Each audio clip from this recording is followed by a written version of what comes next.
베드로전서 2장 11절, 12절. 그들은 성찬식 후에 또 싸웠다. 이런 제목으로 말씀 전하겠습니다. 오늘 설교 제목을 보신 분들은 제목이 너무 자극적이다 생각할 것입니다. 문제는 이것이 사실이라는 점이죠. 리고렌 목사님이 사람들이 예수 믿지 않는 이유는 첫째, 예수님 만나지 않았기 때문이고, 둘째는 그리스도인을 만나기 때문이다. 이렇게 말했다고 하지 않습니까? 그리스도인의 삶의 실패가 큰 문제입니다. 복음 전파의 가장 큰 장애물이 무엇일까요? 누구일까요? 그러다 보니 오늘날 그리스도인들이 자신의 신앙을 분명히 드러내는데 적잖은 고민을 하는 것 같습니다. 학교, 직장, 서류 접수할 때 종교란이 있으면 기독교라고 분명히 써야 되지만 혹시 실수할까 봐, 자신의 삶에 손해가 될까 봐 드러내놓지 못하고 신앙생활을 한다는 것이죠. 그러다 보니 복음 전도는커녕 이것도 저것도 아닌 신앙생활을 하고 이런 것에 부끄러움조차 느끼지 못하는 그런 신앙생활을 하게 된다는 것입니다.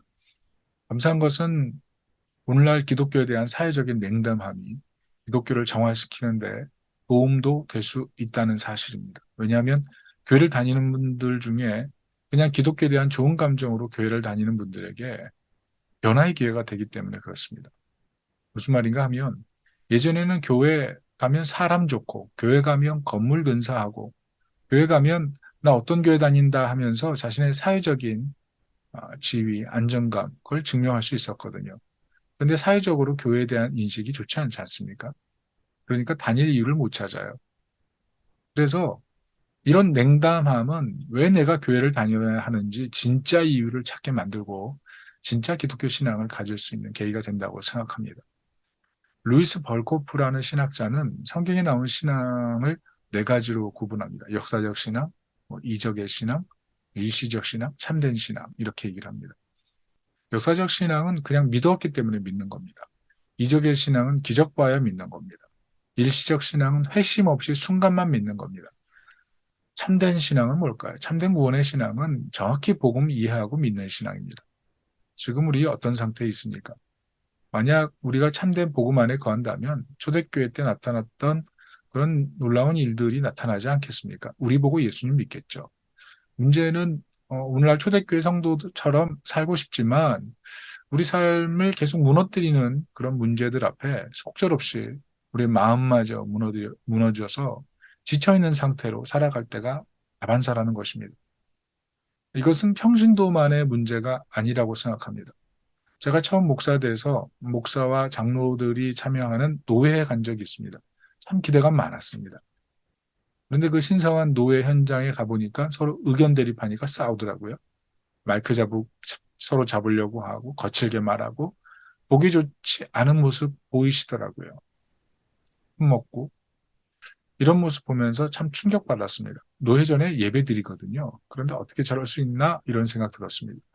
심지어 성찬식 했는데 그분들이 성찬식 전에 싸웠고 성찬식 하고 나서 그 후에 또 싸우더라고요. 노회에 대한 심한 자괴감이 몰려왔습니다. 목사 사명 아니겠습니까? 돈, 명예 추구하는 직업 아니지 않습니까? 그런데 노회로 모였는데 잠입 가경되더니 나중에 노회가 쪼개지더라고요. 그러므로 청교도 목사님이셨던 그 좋은 라일 목사님 말씀하신 것처럼 감정적 신앙으로 구원에 이른다는 게 상당히 어려운 일이죠. 그냥 좋은 감정이 있다고 신앙이 좋아지는 게 아닙니다. 우리 신앙은 얼마든지 나쁜 감정 상태가 될 수가 있고 최악의 상황이 될 수가 있다는 것이죠. 그래서 우리 육체 안에 있는 어떤 감정들, 이것이 필요하긴 하지만 육체의 지시만을 따라간다면 결국 관계도 파탄나고 덕도 안 되고 정말 위험한 상태에 이를 수 있다는 것입니다. 오늘 이 문제에 대해 베드로 사도는 분명히 이렇게 말씀합니다. 11절에 사랑하는 자들아 거류민과 나그네 같은 너희를 권하노니 영혼을 거슬러 싸우는 육체의 정욕을 제어하라. 무슨 뜻인가요? 육체의 정욕에 장악되지 않도록 조심하라. 비록 그 사람이 이전까지는 이 땅에 잠시 사는 거류민이었고 세상에 있지만 세상에 속하지 않은 나그네 같은 모습으로 살았다고 해도 육체의 정욕에 장악되면 어떤 결과가 올지 모른다는 뜻입니다. 헬무트 틸리케가 그런 말을 했어요. 경건한 악마가 있다. 겉으로는 하나님 말씀을 다 소화하고 있지만 실제로는 그게 겉모습일 뿐이고 그 내면에는 시커먼 죄를 품고 있는 상태가 마귀가 가장 강력하게 일하고 있는 상태다. 이런 말을 했습니다. 그래서 이 땅에서 반드시 있어야 할 것이 영적인 싸움입니다. 왜냐하면 첫째는 우리가 이미와 아직 사이에 있기 때문에 그렇습니다. 이미 예수님 은혜로 하나님 나라 이루어졌지만 아직 완성되지 않은 것입니다. 아직입니다. 우리는 끊임없이 타탄과의 전투에 노출될 수밖에 없어요. 그래서 깨어 있어야 됩니다. 둘째는 주님이 다시 오기 때문에 그렇습니다. 오늘 12절 보십시오. 너희가 이방인 중에서 행실을 선하게 가져 너희를 악행한다고 비방하는 자들로 하여금 너희 선한 일을 보고 오시는 날에 하나님께 영광을 돌리게 하려 합니다. 우리가 반드시 기억해야 될 것은 주님 다시 오신다는 겁니다. 이것을 신학적으로 재림이라고 하죠. 그날이 되면 하나님의 영광을 보고 모든 사람들이 하나님의 나라를 보게 될 것입니다. 완성된 하나님 나라. 그것이 재림입니다. 오시는 날. 이탈리아 우르바노 대학에 가면 정문에 이렇게 써 있대요. And after that. 그리고 그 다음에는 이런 뜻이죠. 이 구절이 새겨진 이유는 어느 가난한 학생의 이야기와 연결되어 있습니다. 어떤 고학생이 공부하고 싶은데 돈이 없었답니다. 수소문 끝에 필립 넬이라는 자선사업가에게 찾아갔답니다. 그랬더니 그분이 자네 계획이 무엇인가 물어보더랍니다. 나이도 지긋하고 노인이시니까 뭐 잘 대답을 해야죠. 또 도움을 받아야 되니까요. 그래서 법대에 가서 공부하고 싶습니다. 이렇게 얘기했답니다. 그랬더니 그리고 그 다음에는 이렇게 묻더래요. 그래서 그 다음에는 변호사가 될 겁니다. 누군가를 도울 겁니다. 그랬더니 또 물어보더랍니다. 그리고 그 다음에는 그래서 돈 많이 벌고 싶습니다. 그랬대요. 그랬더니 또 질문해요. 그리고 그 다음에는 그래서 결혼해서 자식 낳고 그렇게 살 겁니다. 그랬대요. 그랬더니 또 물어봅니다. 그리고 그 다음에는 그래서 늙을 거니까 남은 생에는 제자 육성하고 뭐 가난한 사람들 돕고 그러고 싶습니다. 그렇게 질문했대요. 이제 질문이 다 끝난 것 같아요. 그런데 또 질문합니다. 그리고 그 다음에는 이렇게 점점 질문이 다가오니까 마침내 할 말이 없습니다. 그래서 뭐 이제 말이 막히니까 어떻게 했어요? 좀 마음이 답답하죠. 그래서 고개를 떨궜더니 그분이 엄숙하게 이렇게 말했대죠.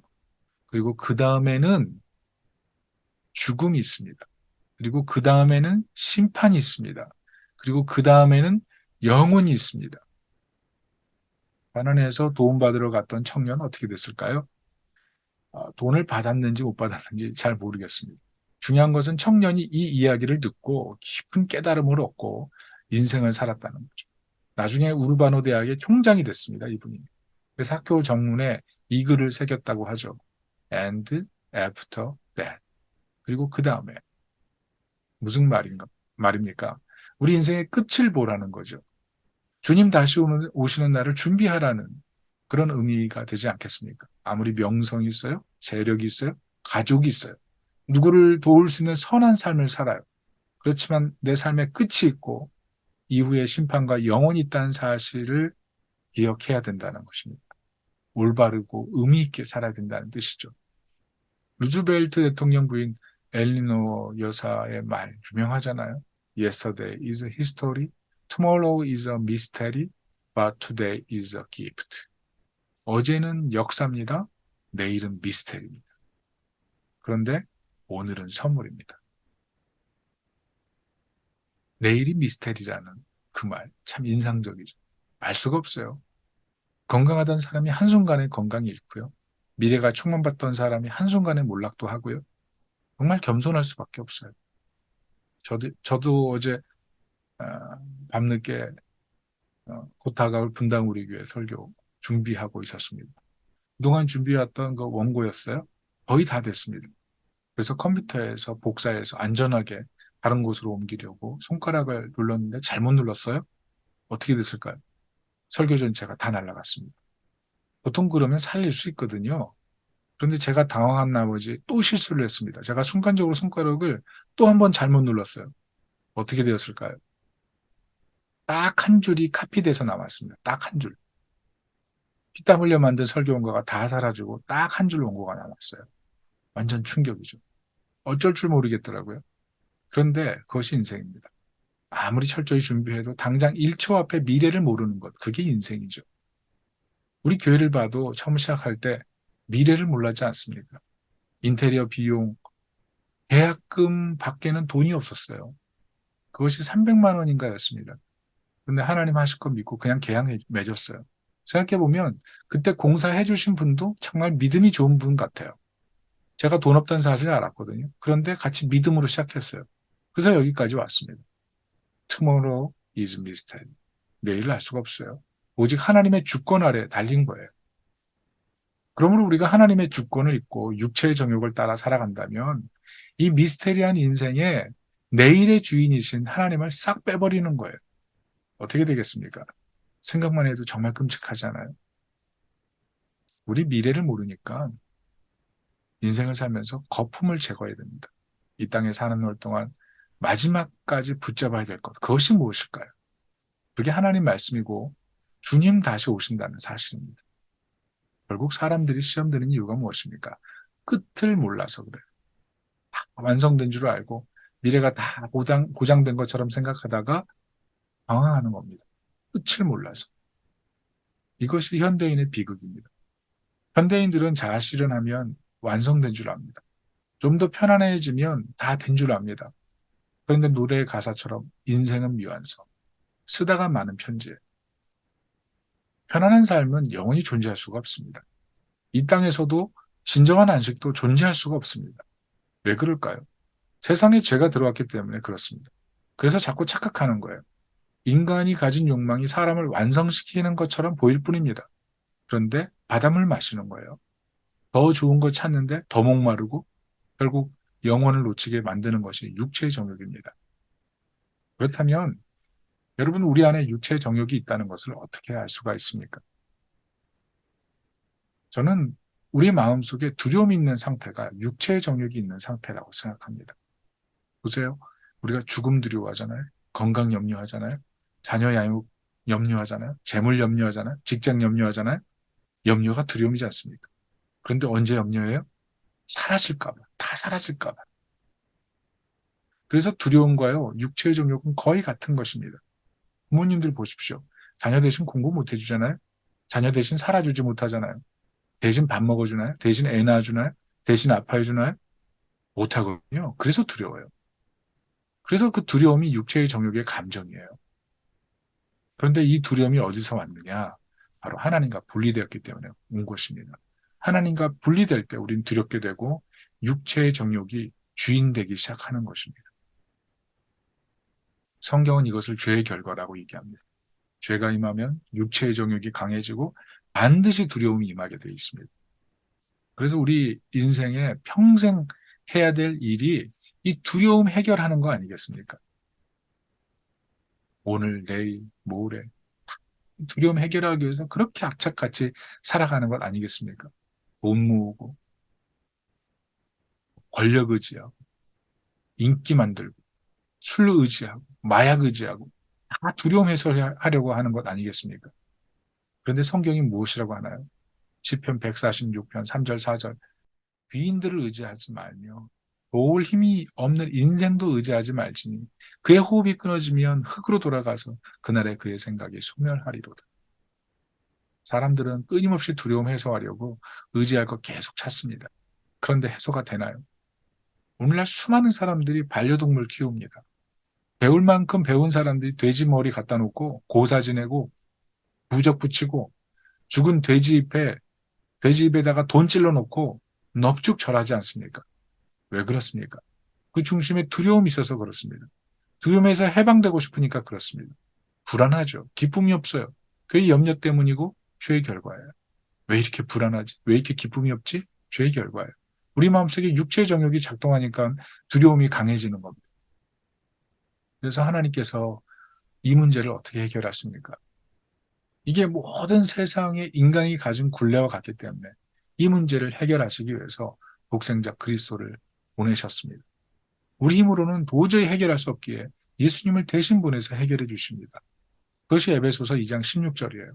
십자가로 이 둘을 한 몸으로 우리 하나님과 화목하게 하려 하심이라.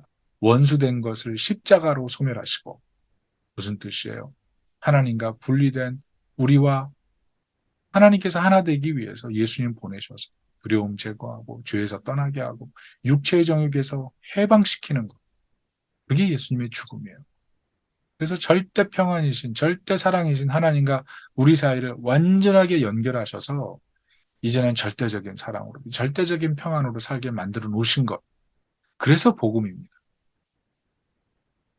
더구나 예수님께서 어떻게 하십니까? 늘 우리를 위해서 부활하셔서 기도하시잖아요. 부활하셔서 우리와 함께 하시지 않습니까? 그래서 두려움이 있을 수가 없어요. 육체의 정욕이 찾아왔다가 물러갈 수밖에 없어요. 죄가 찾아왔다가 도망갈 수밖에 없어요. 그래서 성도는요, 불완전할 수 있습니다. 그러나 실망하지 않아요. 완전하신 주님이 소망이기 때문에. 불편함이 있을 수밖에 없어요. 절망할 수 있어요. 그러나 영원한 만족을 주시는 주님이 함께 하시기 때문에 다시 용기를 낼 수가 있습니다. 그래서 우리가 해야 될 일이 예수님 영접하고 주님과 늘 동행하는 그런 삶을 추구하는 것입니다. 우리가 이것에 대한 분명한 믿음과 확신을 가지고 살아야 됩니다. 여러분, 세상은요, 다 자기 신을 모십니다. 귀신의 힘을 빌어 삽니다. 욕망의 신을 힘입어 삽니다. 어떤 종교는 고행을 통해서 구원을 얻어서 자신이 신이 되려고 합니다. 정말 가능합니까? 그런데 성경이 약속하는 것은 구원자의 신 예수님이 우리와 함께 하신다는 거예요. 우리 안에 임하셨다는 거예요. 우리와 동행하시면서 육체의 정욕을 이기게 하시고 이 땅에서 하늘을 바라보며 주님과 벗하며 하나님 나라로 이 땅을 살아가게 만든다는 것입니다. 주님과 동행할 때 우리는 나도 모르게 주님을 닮아가고 선을 행하게 되고 예수 믿지 않는 사람들이 우리를 볼 때 예수님 믿게 만드는 그런 놀라운 변화가 일어난다는 것입니다. 여러분, 예수 믿는 삶에서 좋은 일, 착한 일, 이것은요, 좋아서 하는 게 아니라 나와 함께 하시는 예수님이 원하시기 때문에 하는 겁니다. 마음 내켜서 하는 게 아니고 나와 함께 하시는 예수님이 원하시기 때문에 착한 일, 좋은 일을 하게 되는 겁니다. 이런 주님과의 동행이 늘 함께 하시기를 축복합니다. 말씀의 결론을 맺습니다. 육체의 정욕을 하나님 나라의 CCTV로 다 찍고 있다면 어떻게 될까요? 우리는 멸망이 예약된 존재들입니다. 두려움 덩어리입니다. 그런데 그리스도의 대신 죽으심으로 인해 우리는 주님과 동행하는 행복한 사람들이 되었습니다. 어떤 분들은 천국은 숟가락, 젓가락 너무 길어서 서로에게 먹여줘야 한다는 그런 말을 하시더라고요. 그것이 천국인지는 잘 모르겠습니다. 그런데 만약 그것이 사실이라고 해도 천국은 절대 행복이 있는 곳입니다. 그 안에 절대적인 사랑과 기쁨이 있습니다. 섬김이 너무 즐겁습니다. 아무런 불편함에 대해 고통을 느낄 수가 없습니다. 왜 가능해요? 주님과 동행하니까요. 영원한 행복, 영원한 기쁨이 되신 주님이 함께하기 때문에 그렇습니다. 현실도 마찬가지입니다. 그리스도의 은혜를 붙드는 사람은 새로워질 수밖에 없습니다. 절망적인 환경, 속상하고 지치는 환경에 피곤하고 믿음에서 때로 실패하고 좌초하고 그러나 나와 동행해 주시는 주님의 방점이 있습니다. 내가 동행하는 것이 아니라 주님의 은혜가 동행합니다. 주님이 동행하십니다. 그게 중요합니다. 그 은혜 속에 거할 때 우리는 언제든 다시 돌아올 수 있는 거예요. 아니, 그 주님과 함께 하기 때문에 뭐 돌아갈 자리도 없어요. 언제나 주님 품 안에, 주님 은혜 안에 있으니까요. 그 사랑과 은혜가 죄를 이기게 하고, 육체의 정욕을 이기게 하고, 두려움이 사라지게 만들고, 이 땅에서 하나님 나라를 살게 만드는 줄로 믿습니다. 주님과 함께 함을 통해서 착한 행실이 드러나서 믿지 않는 사람들이 우리를 통해 하나님의 영광을 보게 될 줄로 믿습니다. 이런 삶을 살 수 있기를 예수님의 이름으로 축원합니다. 아멘.